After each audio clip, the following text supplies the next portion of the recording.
वालेकुम। क्या आपके मसूड़ों से खून आता है या आपके मसूड़े सूजन का शिकार हो गए हैं या आपके मसूड़े जो हैं आपकी हड्डी और दांत को छोड़ रहे हैं एंड आपके दांत लंबे-लंबे नज़र आना शुरू हो गए हैं, जिसकी वजह से आपके दांतों में सेंसिटिविटी ठंडा-गरम लगना शुरू हो गया है या आपको पेन होना शुरू हो गई है।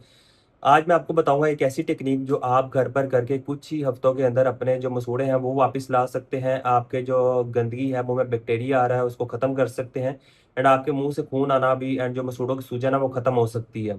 सबसे पहले आपने समझना है कि आपके मसूड़ों की सूजन या मसूड़ों से खून क्यों आता है। आप जब ओरल हाइजीन का प्रॉपर तरीके से ध्यान नहीं रखते एंड प्रॉपर ब्रशिंग नहीं करते तो खाना आपके मुँह के अंदर फँसना शुरू हो जाता है दाँतों के दरमियान में एंड मसूड़ों के दरमियान में। तो बैक्टीरिया होता है वहाँ पर फिर वो क्या करता है कि आपके मसूड़ों और दाँतों को खराब करना शुरू कर देता है एंड आपके मसूड़े सूजन का शिकार हो जाते हैं, जिसकी वजह से आपके मसूड़ों से कुछ भी आप ब्रशिंग करते हैं या खाना-पीना करते हैं, तो खून आना शुरू हो जाता है। ये बेसिकली इसके स्टेप्स होते हैं। पहले सॉफ्ट जो लेयर होती है ना फूड पार्टिकल्स की, वो जमना शुरू होती है दाँतों के ऊपर, जिसे हम कहते हैं प्लाक। जब हम इसका ध्यान नहीं रखते तो वो हार्ड फॉर्म में जिसे हम कहते हैं कैलकुलस या दाँतों के ऊपर लगा मांसखोरा या करेड़ा या पत्थर जमना शुरू हो जाता है, जिसकी वजह से वो जिस-जिस जगह पे लगा होता है नीचे बैक्टीरिया उसको खाना शुरू कर देता है। आपने देखा होगा अक्सर बुढ़ापे में दाँत हिलना शुरू हो जाते हैं क्योंकि हड्डी नीचे जाना शुरू हो जाती है। वो इसी वजह से कि दाँतों की सफाई का ध्यान नहीं रखते, मांसखोरा आपकी सारी हड्डी को खा जाता है एंड दाँतों की पकड़ कम हो जाती है एंड दाँत हिलना शुरू हो जाते हैं। एंड बाज़ केसेज़ में तो सीवियर केसेज़ में दाँत बाहर भी आ जाते हैं। अब इस टेक्नीक जो हम करके घर पर करके ये ऐसी क्या टेक्नीक है जो कि आप चंद ही दिनों या हफ्तों में अपने दाँतों की कंडीशन एंड मसूड़ों की कंडीशन को ठीक कर सकते हैं। आपने करना ये है कि एक ऑयल लेना, ऑयल आपने मुँह में डालना है, रात को सोने से पहले ज़्यादा बेहतर है आप 5 मिनट इसको मुँह में डाल के रखें एंड अच्छे तरीके से आगे-पीछे करके कुल्ला कर देना है, इसको फेंक देना आपने। फिर अब हमने समझना ये है कि ये कैसे दाँतों को आपको साफ़ करेगा। इस ऑयल के अंदर होता है लॉरिक एसिड जो कि एक फैटी एसिड होता है, फैट होता है।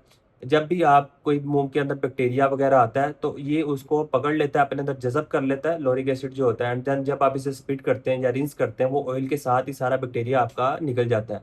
जिसकी वज़ह से आपके मुँह की हाइजीन अगर बेहतर रहेगी, मुँह में बैक्टीरिया नहीं होगा, जरासीम नहीं होगा, तो आपके दाँतों एंड मसूड़ों की कंडीशन बेहतर होना शुरू हो जाएगी। अगर मुँह से खून आता है या मसूड़े सूजे हुए हैं तो वो भी बेहतर होना शुरू हो जाएगा। एंड याद रखें एक दफ़ा अगर आपका करेड़ा या मांसखोरा जम गया, तो आप स्केलिंग के बगैर इसको नहीं उतरवा सकते, तोड़ नहीं सकते। घर पे आप जो मर्ज़ी रेमेडीज़ करते रहें, उससे दाँतों का मज़ीद नुकसान होगा, इसलिए स्केलिंग करवाना फिर लाज़मी हो जाता है। अब इस ऑयल ये कौन-सा है एंड इस टेक्नीक को क्या कहते हैं? इस टेक्नीक का नाम है ऑयल पुलिंग, जो कि आप बड़े आराम से घर पे कर सकते हैं एंड ऑयल का नाम है कोकोनट ऑयल। कोकोनट ऑयल के अंदर बेसिकली लॉरिक एसिड होता है एंड आपको मैंने सारा प्रोसेस समझाया है, ये कैसे बैक्टीरिया को क्लीन करता है। इसके साथ-साथ ओरल हाइजीन का ध्यान रखना बहुत ज़रूरी है।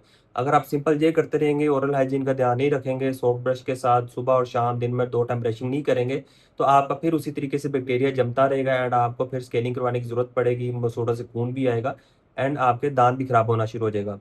उम्मीद करता हूँ आपको ये वीडियो अच्छी लगी होगी एंड ये जो मैंने आपको टिप्स बताई हैं, ऑयल बताया, आप इसका यूज़ करके एंड अपनी ओरल हाइजीन का अच्छे से ध्यान रख के अपने दाँतों की सेहत को बेहतर कर सकेंगे, मसूड़ों की सेहत को बेहतर कर सकेंगे। मज़ीद इसी तरह की वीडियोज़ देखने के लिए चैनल को सब्सक्राइब कर लें, इस वीडियो को लाइक करें, शेयर करें। जज़ाकल्लाह, अल्लाह हाफ़िज़।